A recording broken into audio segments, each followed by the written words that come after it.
A man said to me, "I've always wondered why it is that your sisters aren't better writers." A man asked me, when discussing the work of a female author, "Is she a big girl?" A man asked, "Why is there always a scene in every women's novel with a female character making snow angels?" A man asked me why it was that women writers seemed to be capable of only two things: sensation on one hand, or attitudinizing on the other. A man told me that he didn't believe I'd read enough books to be able to do my job effectively. A man told me that only someone with an MFA should have my job. The real answer: someone with an MFA definitely should not have had my job. A man, someone probably actually lower on the status totem pole at Esquire than I, took a story I had acquired and had already edited and did his own, very poor, edits to it, returning it to me as if he were some sort of conquering hero. A man said that no one would take me seriously until I won a national magazine award for fiction. A man told me that he couldn't believe the literary editor of Esquire had never read anything by Anna Akhmatova. A man seemed to believe that he needed to routinely explain my mission with regard to the literary section of the magazine. "The stories can't be perfunctory," he'd say. This was his trademark word, perfunctory. Naturally, my private code name for this guy became Perfunctory Man. And was he ever? As Simone de Beauvoir put it, the most mediocre of males feels himself a demigod as compared with women. And indeed, I was one happy individual when Perfunctory Man was finally fired. A man, men, were Hobbesianly snaking around, trying to get in their own short story submissions. There were always men after my job, and I would come to feel as if I were constantly whipping a lit torch around to protect my territory. But had these men ever actually read any of the fiction published in the magazine? Unclear. A man referred to a woman who worked at the company as a cunt. A man said to me, "I wish my groupies were of a higher caliber." Me, "You have groupies?" A man told me that I should fucking spit on a notoriously demanding female media professional.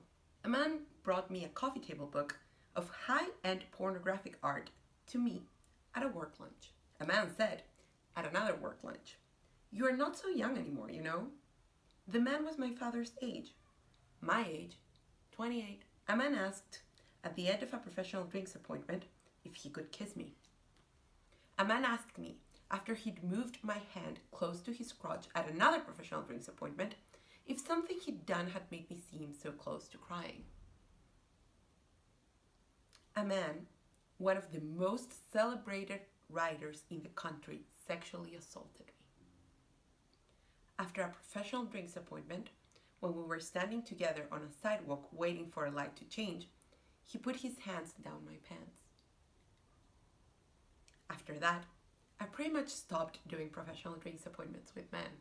A man rated, in terms of purported attractiveness, the woman, the brilliant and judicious women who read our unsolicited short story manuscripts. A man said that everyone wondered whom I had slept with to get my job. It would go like this. I'd find myself at an event, standing or sitting next to some man, illustrious in this or that sphere. Another man, unknown to me, and assuming an air of importance, would come up to the first man. I would note how often the second man would look through me, around me, over me, to something much more important. People are ghosts until you actually have to start taking them seriously.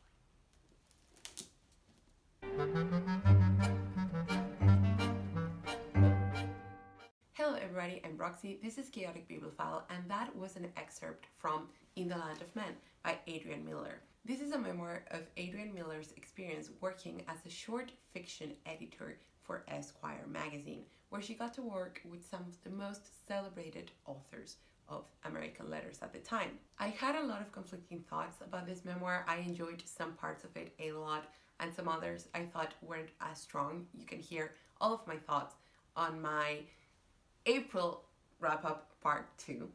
But I really loved that excerpt. It made me so angry when I first read it, and I have reread it a couple of times since then.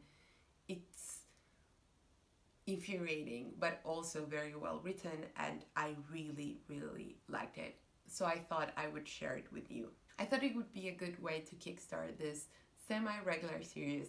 As always on this channel, you never know how much of something you will get. I don't even know, but you know, sporadically I would like to share some excerpts from books that I like, but not necessarily my favorite books, just thoughts or feelings or paragraphs that I feel capture certain impressions of life, or quoting Virginia Woolf, moments of being particularly well, which I think this memoir does.